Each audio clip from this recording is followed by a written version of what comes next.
Hello all and welcome to Tradesmo. Quick video, get right into it. I'm here to show you, in my opinion, the absolute best way to glitter a wine glass with a stem. You can also use this same method for stemless wine glasses as well, or anything that you want to glitter. So it doesn't have to just be wine glasses. I already have a video that I showed how to do a birthday queen wine glass where I go through all the steps that I did. But this was since I've been made that video a couple years ago, this is the way that I've upgraded it. And this is the way that I glitter all of my wine glasses, and I don't have to use epoxy with it. So without using epoxy, just using a few simple things. And one would be Mod Podge, and it doesn't matter if it's the glossy Mod Podge or the shiny, but usually I just do, or the matte Mod Podge. I use the glossy just for extra shine, but it really doesn't matter because when it's dry and you've glittered it, you're going to go behind it with this Deco Art Triple Thick. And this is what's going to give you your ultimate shine, and it's also going to give you the feel like you've used epoxy, so you don't have that gritty glitter feel on the glass. So we're just going to go through this wine glass right here. I've already cleaned it. I use a little drop of Dawn dish soap and washed the glass. I took the sticker off the bottom, and we've already cleaned the glass, so we're just going to go proceed with this video. And I'm going to show you how I do my glitter wine glasses, the best method ever.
After everything dries,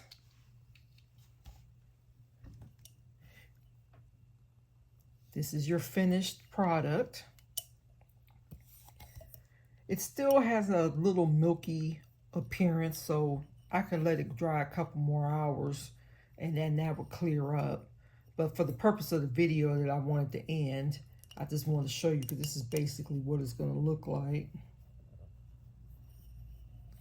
And you see, you're not having a gritty surface from the glitter. It's smooth to the touch.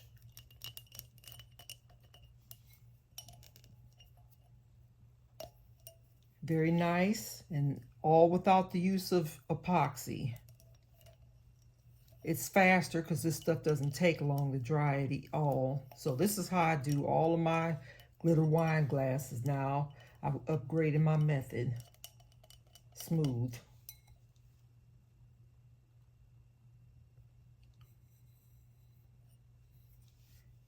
Like, share, and subscribe for more quick tips and crafting videos, how-to videos, product reviews. Thank you.